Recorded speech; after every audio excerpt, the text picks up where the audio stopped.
Oremos. Padre nuestro que estás en los cielos, santificado sea tu nombre. Te agradecemos porque nos encontramos reunidos en tu casa de oración, un grupo de tus hijos, para alabarte, glorificarte y darte gracias por lo que eres bueno, por todo lo que nos das cada día, por la salud, por la vida. Derrama el Espíritu Santo sobre tu pueblo, que podamos manifestar los frutos del Espíritu Santo en todo momento donde estemos, a donde vayamos. Necesitamos, Señor, que tu presencia esté con cada uno de nosotros aquí y que conduzcas el estudio del día de hoy. Ayúdanos en todo, Señor, y te pedimos también que bendigas los diezmos y las ofrendas que tu pueblo ha traído y que sirva para el avance de tu obra en todo el mundo. Te damos gracias y te lo pedimos en el nombre de nuestro Señor Jesucristo. Amén. Bien, feliz sábado, mis hermanos. Sean todos bienvenidos acá a la casa de oración en Pomasqui, Quito, Ecuador. A todos los presentes, a las visitas, bienvenidos acá a Pomasqui. También se les da la bienvenida a las personas que se integran por las redes sociales a este culto divino. En esta oportunidad, mis hermanos, seguimos con el estudio del santuario y su servicio. El tema para hoy es titulado Los principales sacrificios que se realizaban en el santuario y su servicio.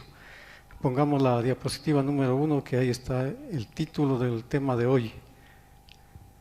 Es muy importante que volvamos a estudiar acerca de los pilares de nuestra fe, y uno de los pilares de nuestra fe es el santuario y su servicio. El tema de hoy, los principales sacrificios. ¿Cuáles son los principales sacrificios en el santuario, mis hermanos? Vamos a ver primeramente la diapositiva número 2 acerca del primer sacrificio que se realizaba, acerca de los holocaustos. ¿Qué significa holocausto? ¿Qué quiere decir holocausto? Significa lo que asciende, lo que sube. También significa, holocausto significa todo. En la mayor parte de las versiones de la Biblia se usa la palabra holocausto, que significa completamente quemado. Estas palabras describen que había de quemarse completamente en el altar y del cual ninguna parte había de ser comida, ninguna parte debía comerse del holocausto. De las ofrendas o de otras ofrendas se quemaba solamente una parte en el altar de los holocaustos. El resto era comido o despachado de alguna otra manera. Pero en el caso del holocausto, todo el animal era consumido por las llamas. Ascendía, subía a Dios en olor fragante. Agradaba a Dios, significaba la consagración completa. No se retenía nada, todo era dado a Dios. Vamos a Levítico 1:9. ¿Qué dice la palabra del Señor? En Levítico 1:9 dice: y lavará con agua los intestinos y las piernas, y el sacerdote hará arder todo sobre el altar. Holocausto es ofrenda encendida de olor grato para Jehová. El sacrificio de la mañana y de la tarde era llamada ofrenda continua. No era consumido en un momento, sino que había de quemar toda la noche hasta la mañana, y el fuego del altar arderá en él. Vamos a Levítico 6:9 y luego Éxodo 29:42. Dice Levítico 6:9: manda a Aarón y a sus hijos y diles: esta es la ley del holocausto. El holocausto estará sobre el fuego encendido sobre el altar toda la noche hasta la mañana. El fuego del altar arderá en él. Y vayamos a Éxodo 29:42. Dice lo siguiente: esto será el holocausto continuo por vuestras generaciones, a la puerta del tabernáculo de reunión delante de Jehová, en el cual me reuniré con vosotros para hablaros allí. Durante el día, los holocaustos individuales se añadían al sacrificio regular de la mañana, de manera que había siempre un holocausto en el altar. Levítico 6:13, ¿qué dice? El fuego arderá continuamente en el altar, no se apagará. Como ofrenda completamente consumida en el altar, el holocausto representa en un sentido especial a Cristo, que se dio completamente al servicio de Dios. Al representar así a Cristo, constituye un ejemplo para el hombre, a fin de que pueda seguir sus pisadas. Nos enseña la consagración completa, se halla acertadamente colocado en primer lugar en la lista de las ofrendas enumeradas en Levítico. Nos enseña en tono certero que el hacer sacrificios de olor suave para Dios debe consistir en la entrega completa. Todo debe ser puesto en el altar, nada debe ser retenido. En el holocausto se nos enseña que Dios no hace acepción de personas.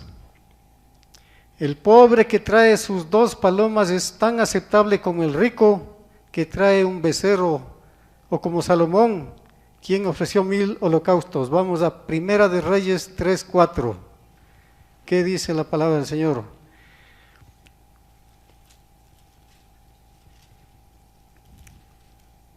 Dice, Primera de Reyes 3:4. E iba el rey a Gabaón, porque aquel era el lugar alto principal, y sacrificaba allí. 1000 holocaustos sacrificaba Salomón sobre aquel altar. Las 2 blancas de la viuda son tan agradables para Dios como la abundancia de los ricos. Cada uno es aceptado de acuerdo a su capacidad. Otra lección que podemos sacar es que se desprende del holocausto es el orden.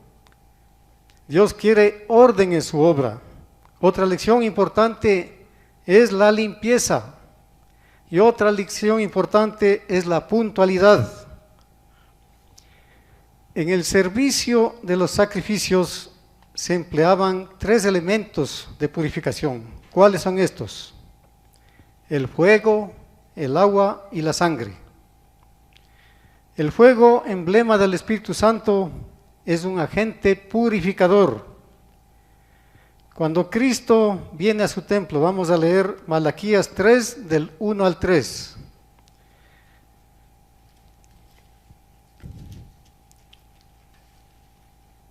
Dice la palabra del Señor, Malaquías 3, del 1 al 3. He aquí yo envío mi mensajero, el cual preparará el camino delante de mí, y vendrá súbitamente a su templo el Señor a quien vosotros buscáis. Y el ángel del pacto a quien deseáis vosotros. He aquí viene, ha dicho Jehová de los ejércitos. ¿Y quién podrá soportar el tiempo de su venida? ¿O quién podrá estar en pie cuando Él se manifieste? Porque Él es como fuego purificador y como jabón de lavadores. Y se sentará para afinar y limpiar la plata, porque limpiará a los hijos de Leví, los afinará como a oro y como a plata, y traerán a Jehová ofrenda en justicia.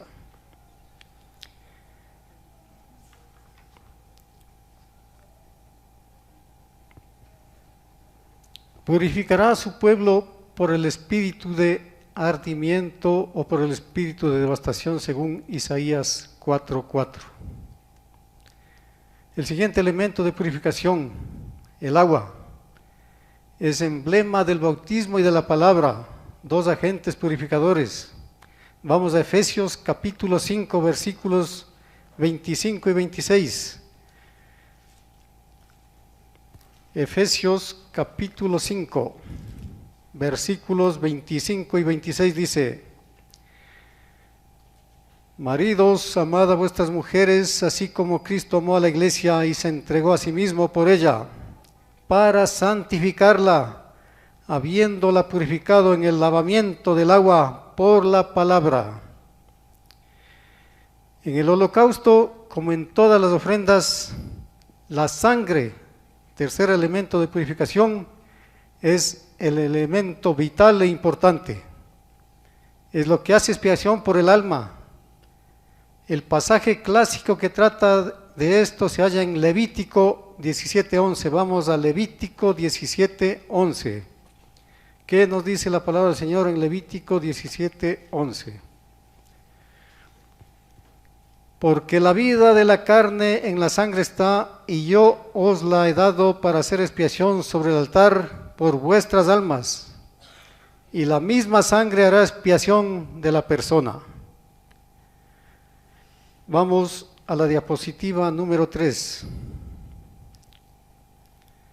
Vamos a encontrar el siguiente sacrificio que se hacía en el santuario. Tiene por título las oblaciones, que eran conocidas como ofrendas de harina. La palabra usada en hebreo para oblación es minchak, significa un don hecho a otro, generalmente a un superior. Cuando Caín y Abel presentaron sus ofrendas a Dios, según se registra en Génesis 4, versículos 3 y 4, ofrecieron un minchak, significa un don hecho a otro, generalmente a un superior. Así también fue el de Jacob a Esaú en Génesis 32:13. Era un minchak, lo que los hermanos de José presentaron en Egipto, según Génesis 43:11. El nombre dado a estas ofrendas es ofrenda de harina, según se usa en la Biblia versión revisada americana. Estas ofrendas de harina o oblaciones consistían en los productos vegetales que constituían las provisiones principales de la nación. ¿Cuáles eran estas provisiones principales de la nación? Harina, aceite, cereal, vino, sal o incienso. Cuando se presentaban a Jehová una parte como recuerdo sobre el altar a fin de elevarse su suave olor a Jehová. En el caso de un holocausto, todo era consumido en el altar. Cuando se trataba de una oblación, solamente una pequeña parte era colocada en el altar. El resto le pertenecía al sacerdote. Vamos a Levítico 2:3.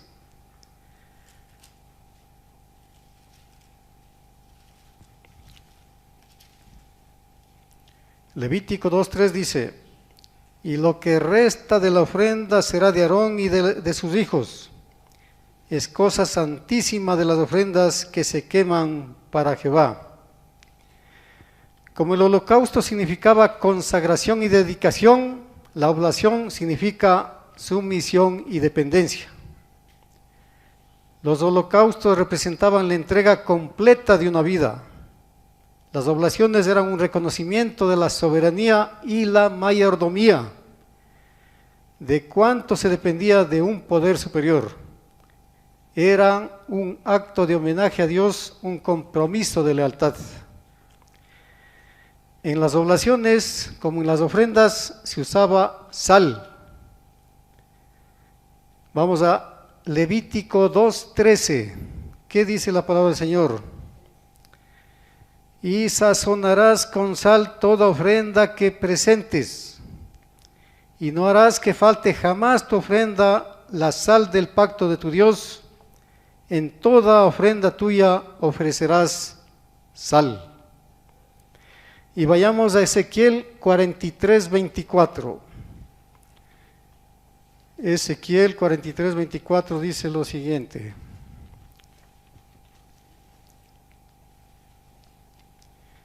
y los ofrecerás delante de Jehová, y los sacerdotes echarán sal sobre ellos, y los ofrecerán en holocausto a Jehová. Todos los sacrificios eran salados, fuesen de origen animal o vegetal. Vamos a Marcos 9:49. Marcos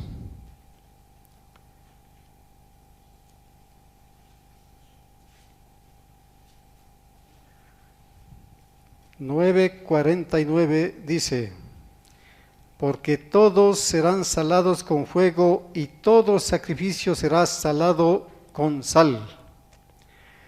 La sal tiene un poder de conservación, también da sabor a los alimentos.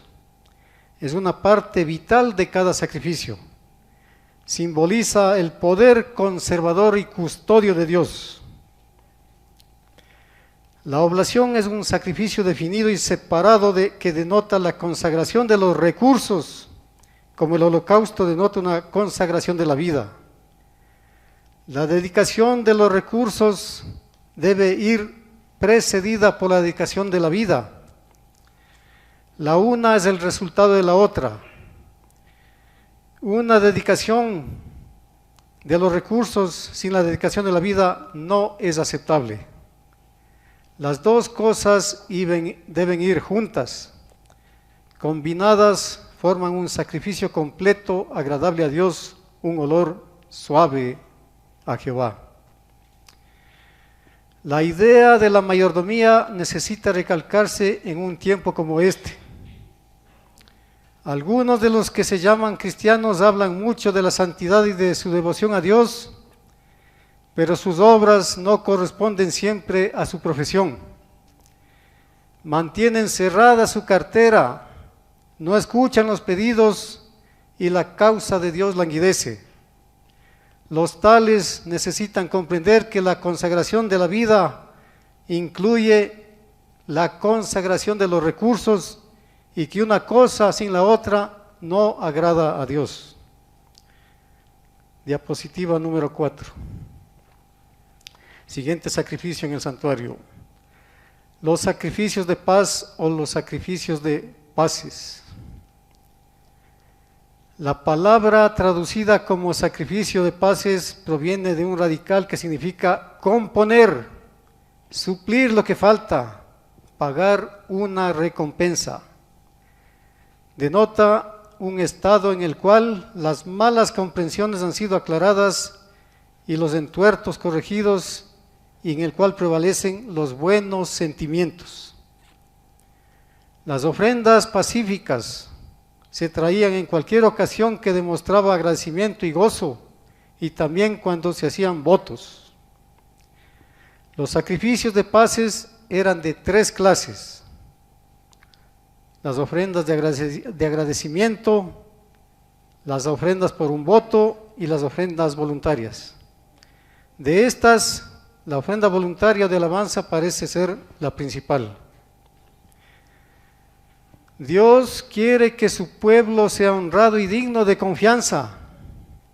Quiere que cumpla sus promesas.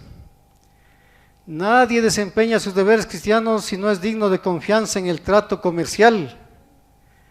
Nadie puede violar su palabra y conservar el favor de Dios. Nadie puede ser deudor moroso, ni siquiera negligente al respecto, y ser tenido por honrado a la vista del cielo.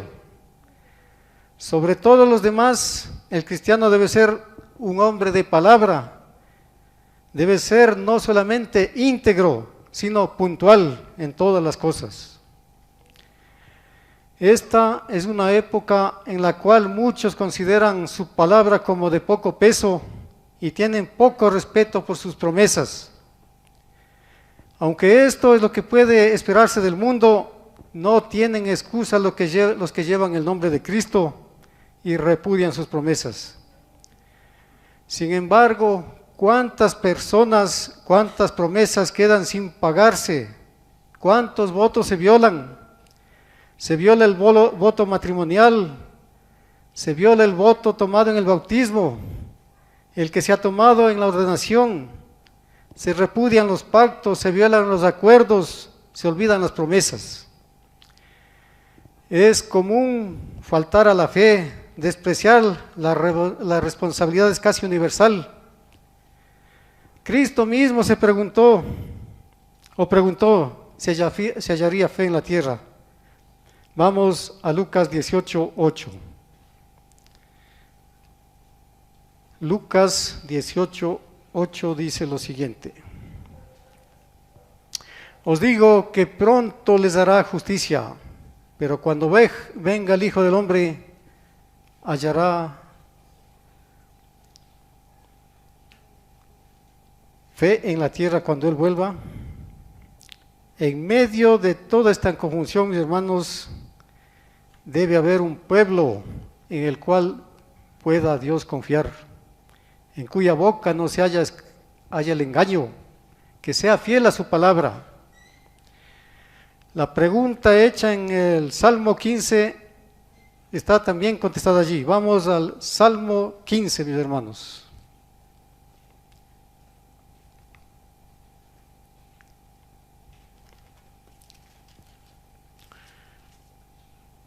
Pregunta: Jehová, ¿quién habitará en tu tabernáculo? ¿Quién morará en tu santo monte? Respuesta: el que anda en integridad y hace justicia y habla verdad en su corazón, el que no calumnia con su lengua ni hace mal a su prójimo, ni admite reproche alguno contra su vecino. Aquel a cuyos ojos el vil es menospreciado, pero honra a los que temen a Jehová, el que aún jurando en daño suyo, no por eso cambia, quien su dinero no dio a usura, ni contra el inocente admitió cohecho, el que hace estas cosas no resbalará jamás. Según este pasaje, mis hermanos, el detractor queda excluido de morar en el tabernáculo de Dios y en la santa colina de Sión. El que admite oprobio contra su prójimo no puede recibir la aprobación de Dios. Mis hermanos, no hay mayor felicidad posible que la de tener la paz de Dios en nuestro corazón. Es el legado que Cristo nos dejó cuando dice en Juan 14:27, la paz os dejo, mi paz os doy. Su paz era aquella tranquila seguridad que provenía de la confianza de Dios. Cuando Cristo pronunció estas palabras, se estaba acercando a la cruz, le esperaba el Gólgota, pero Él no vacilaba. Su corazón estaba lleno de paz y seguridad. Sabía en quién había confiado y descansaba en el conocimiento de que Dios conocía el camino. No podía ver a través de los portales de la tumba. La esperanza no le presentaba su salida del sepulcro como vencedor, ni le hablaba de la aceptación de su sacrificio por el Padre. Pero por la fe confió en aquel a quien había sido siempre su placer obedecer. Por la fe Cristo venció. Diapositiva número 5. Las ofrendas por el pecado. El pecado y las ofrendas para el pecado llevan el mismo nombre en hebreo. La ofrenda por el pecado estaba tan íntimamente relacionada con el pecado que sus nombres se identificaron. Vamos a Oseas 4:8, cuando Oseas dice a los sacerdotes, Oseas 4:8.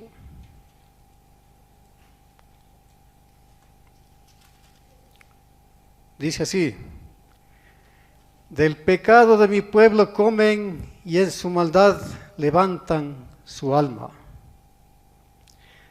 Las ofrendas por el pecado se mencionan por primera vez en relación con la consagración de Aarón y de sus hijos. Éxodo 29:14. Vamos a Éxodo 29:14.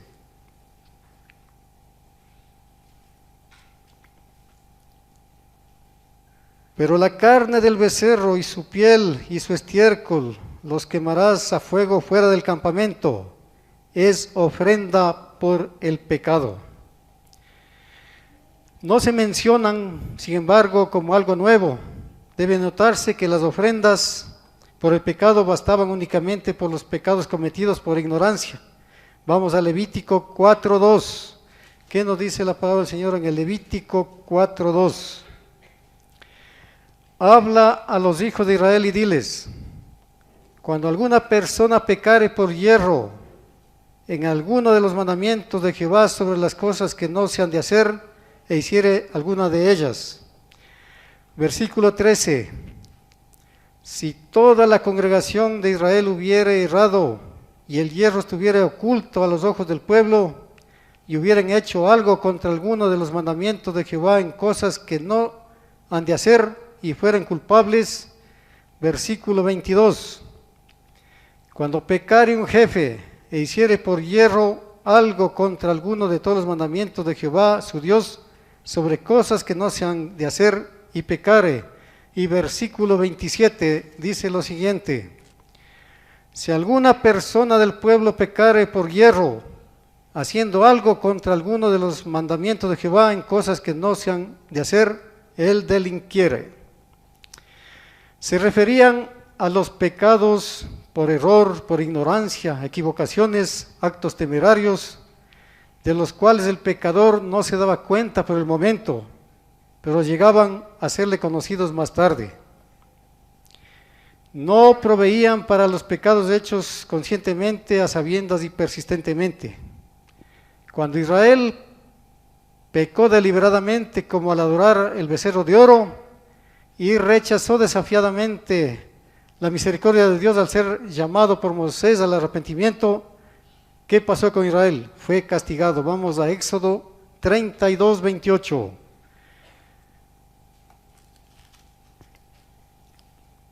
Dice lo siguiente: y los hijos de Leví lo hicieron conforme al dicho de Moisés, y cayeron del pueblo en aquel día como 3,000 hombres.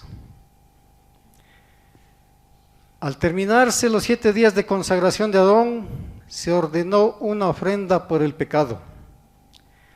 Aarón debía tomar un becerro joven como ofrenda por el pecado para sí mismo, antes de empezar su ministerio en favor del pueblo.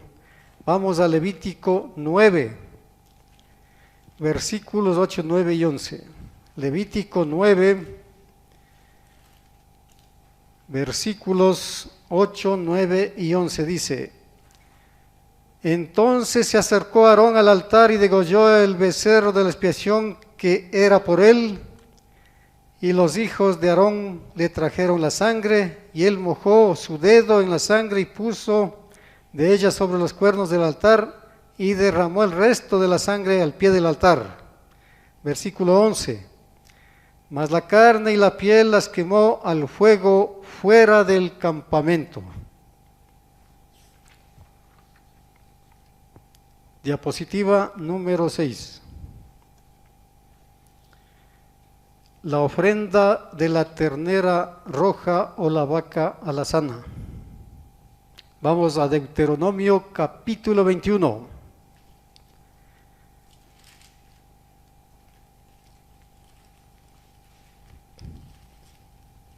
Versículos del 1 al 9. Deuteronomio 21 del 1 al 9 dice lo siguiente: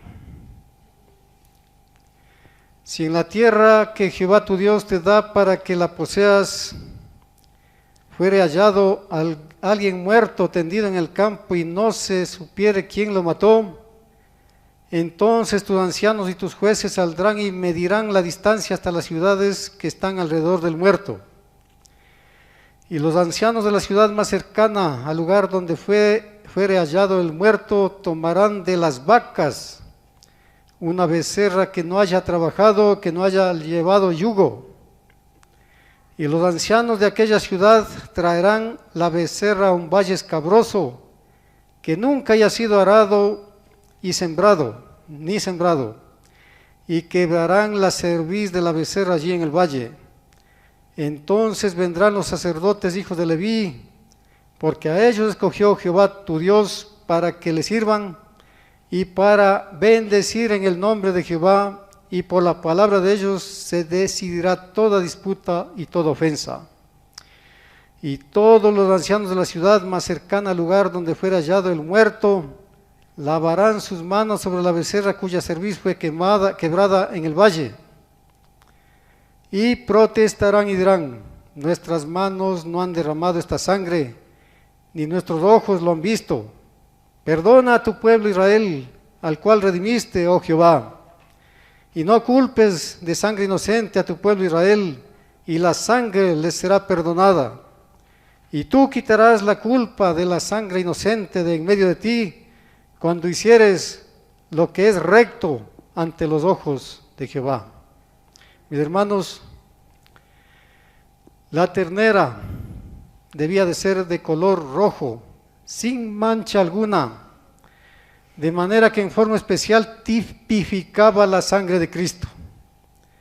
Debía ser sin defecto, de esa manera representándolo a Él, al que no conoció pecado. Vamos a 2 de Corintios 5:21.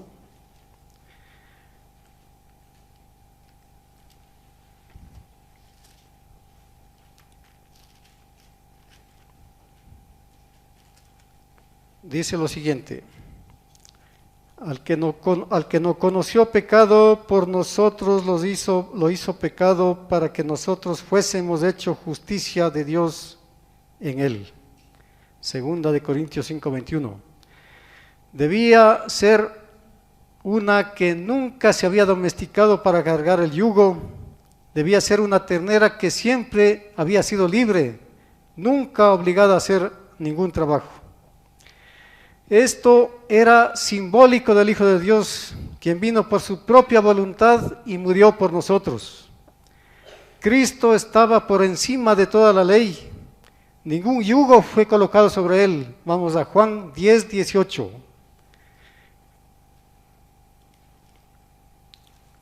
Juan 10, versículo 18 dice: nadie me la quita, sino que yo de mí mismo la pongo. Tengo poder para ponerla y tengo poder para volverle a tomar. Este mandamiento recibí de mi Padre.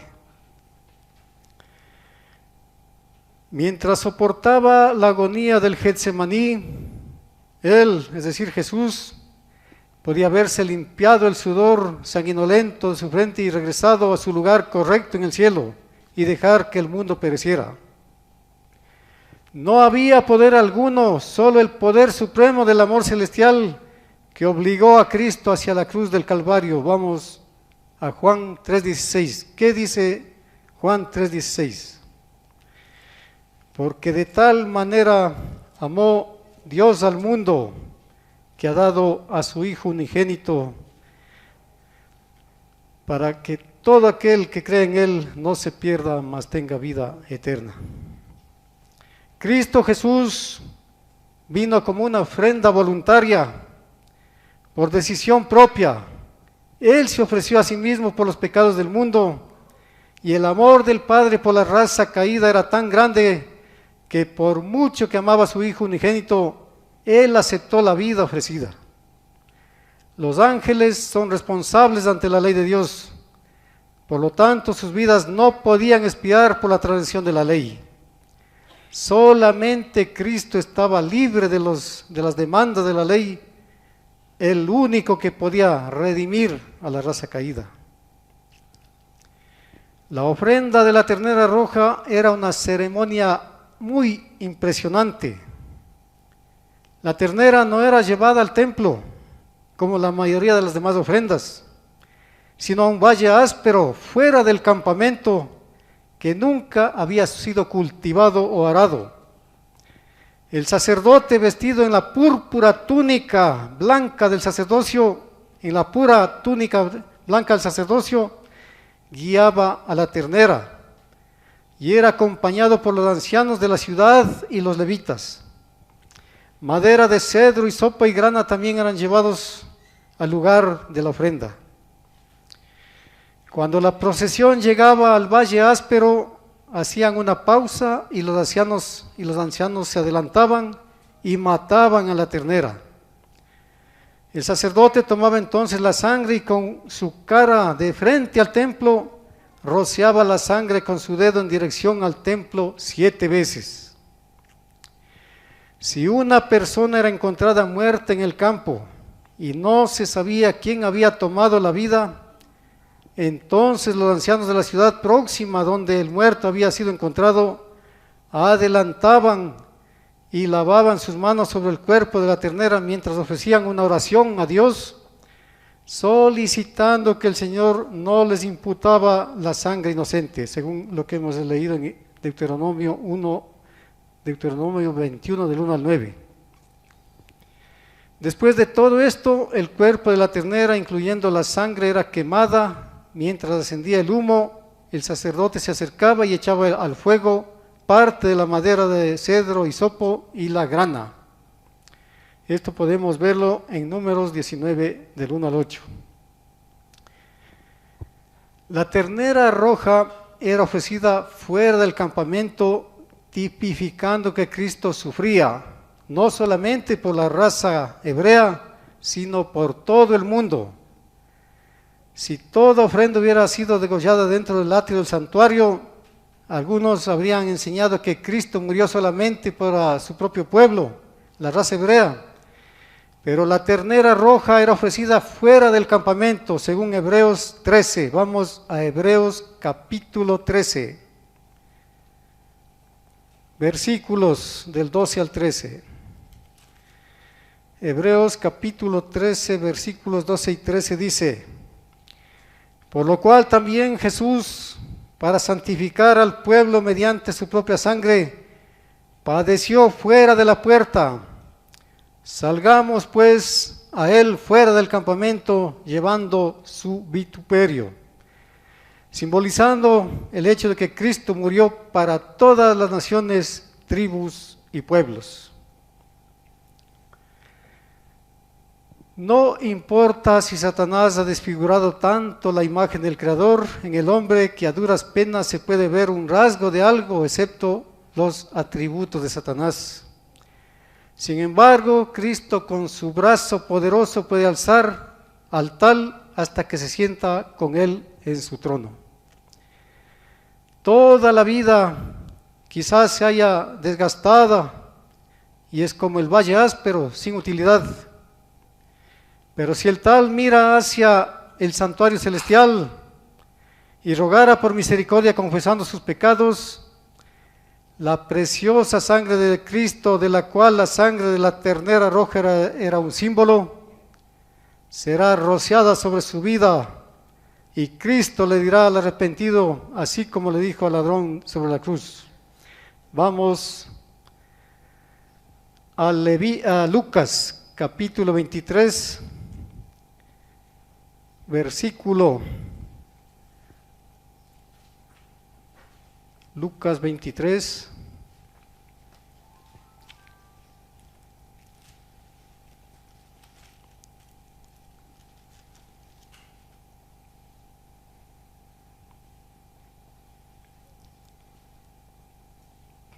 versículo 42 y 43 vamos a leer.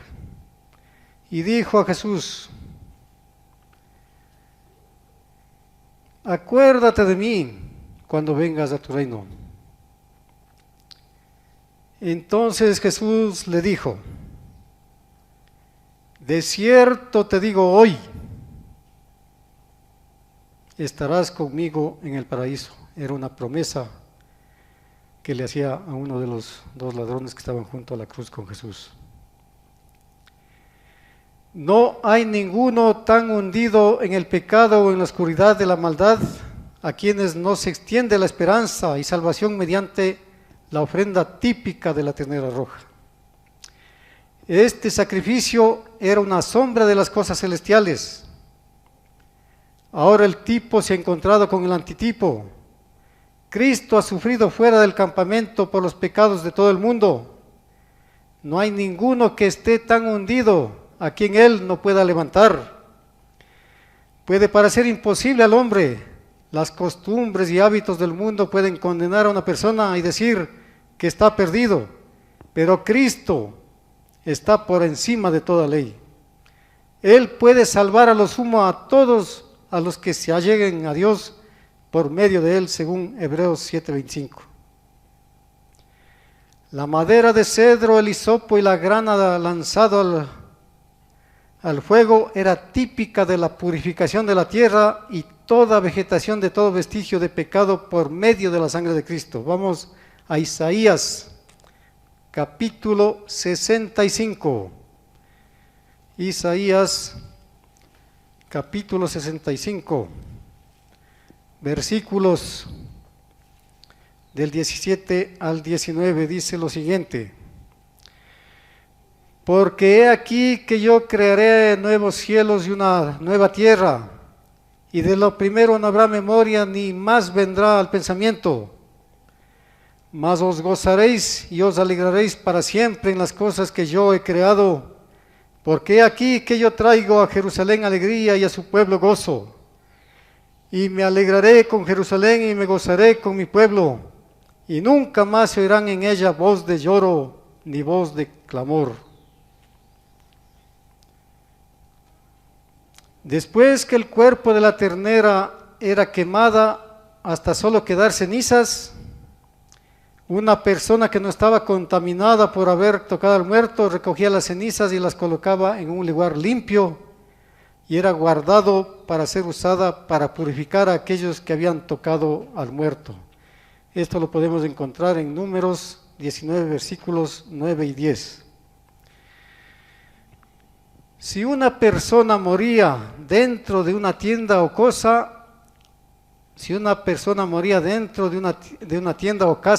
la casa y todos los que tocaban el cadáver eran considerados impuros, hasta que fueran purificados. Esto era para impresionar a la gente con la terrible naturaleza del pecado. Vamos a Santiago capítulo 1. Santiago capítulo 1, versículos 14 y 15. Dice lo siguiente: sino que cada uno es tentado cuando de su propia concupiscencia es atraído y seducido. Entonces la concupiscencia, después que ha concebido, da a luz al pecado, y el pecado, siendo consumado, da a luz la muerte. Les enseñaba que la muerte llegaba como resultado del pecado y era una representación del pecado.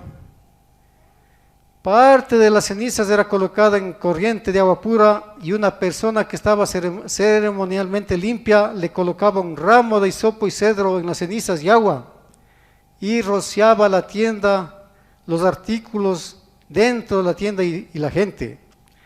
Esto se repetía varias veces hasta que todo fuera purificado, según Números 19, versículos 18 y 19. De igual manera, Cristo, después que hubiera derramado su sangre por el hombre pecador, entró al primer departamento del santuario celestial para presentar su sangre ante el Padre, para limpiar al hombre de la mancha del pecado. Vamos a Hebreos 9, versículos 11 y 12. Dice la palabra del Señor, Hebreos 9, versículos 11 y 12. Pero estando ya presente Cristo, sumo sacerdote de los bienes venideros, por el más amplio y más perfecto tabernáculo no hecho de manos, es decir, no de esta creación, y no por sangre de machos cabríos ni de becerros, sino por su propia sangre, entró una vez para siempre en el santuario, en el lugar santo, habiendo obtenido eterna redención. Diapositiva número 7. La intercesión sacerdotal de Cristo se lleva a cabo ahora en favor de nosotros en el santuario de lo alto, en el santuario de los cielos. Pero cuán pocos comprenden realmente que nuestro gran sumo sacerdote presenta ante el Padre su propia sangre, pidiendo para el pecador que lo recibe como su Salvador personal todas las mercedes que abarca el pacto de Cristo como la recompensa de su sacrificio. Ese sacrificio lo hace completamente capaz de salvar hasta lo sumo a todos los que se allegan a Dios por Él y se dan cuenta que Él vive para interceder por ellos. Mis hermanos, el cedro y el hisopo usados para rociar el agua de purificación denotaban que la persona sobre la cual se rociaba quedaba limpia de toda mancha moral terrenal. La minuciosidad del trabajo estaba tipificada por sus varias repeticiones. David evidentemente tenía esta ceremonia en mente cuando oró. Vamos a Salmos 51.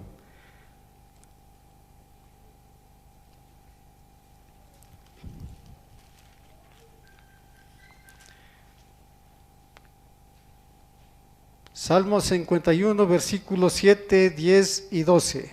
Dice: Purifícame con hisopo y seré limpio, lávame y seré más blanco que la nieve. Crea en mí, oh Dios, un corazón limpio y renueva un espíritu recto dentro de mí.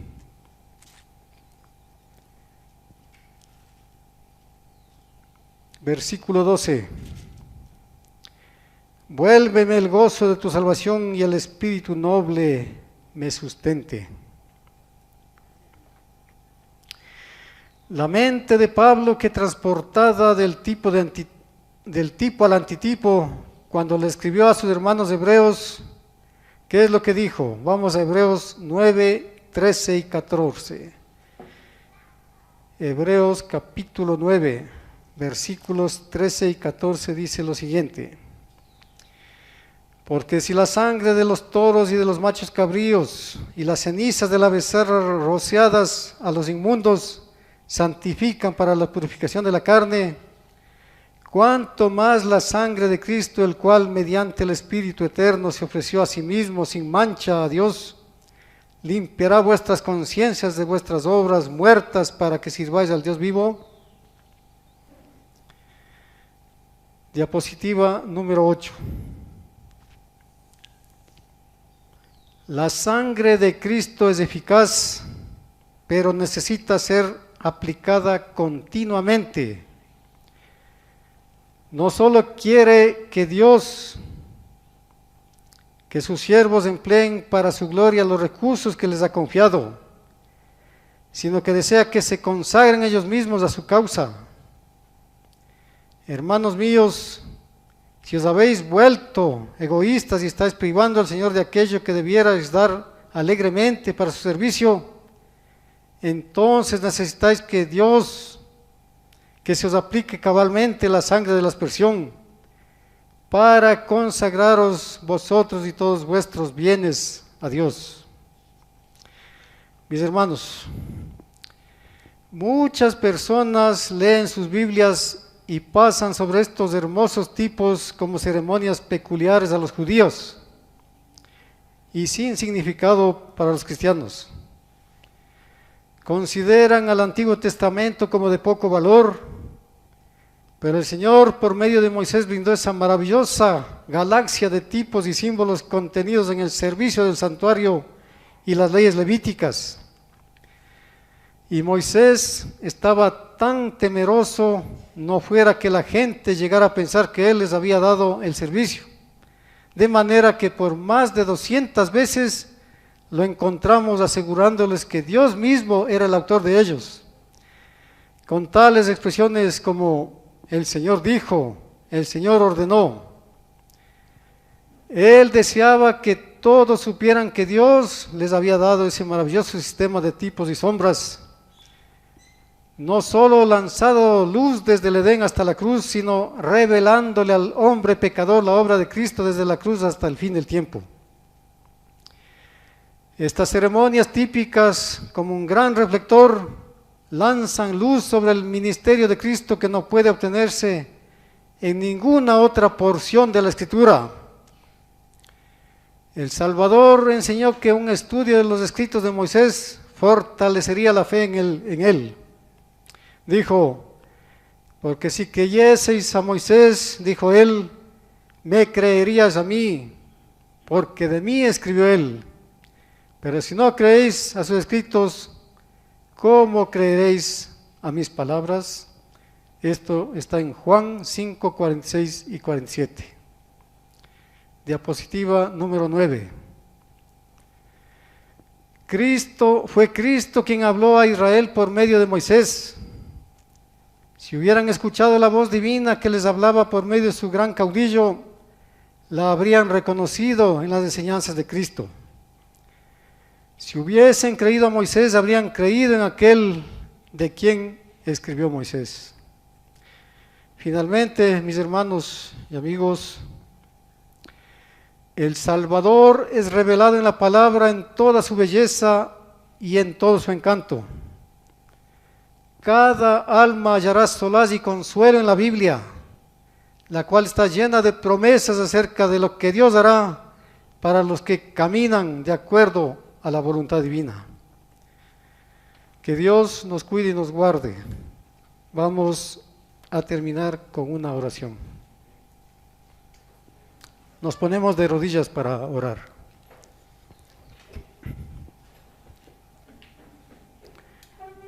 Oremos. Padre nuestro que estás en los cielos, santificado sea tu nombre. Te agradecemos, Señor, porque nos has conducido hasta aquí, hasta donde estamos. Te pedimos que podamos seguir estudiando tu palabra, estudiando la Biblia, de Génesis hasta el Apocalipsis. Porque ahí está todo el recorrido de Cristo Jesús, lo que hizo en esta tierra y lo que está haciendo allá en el cielo.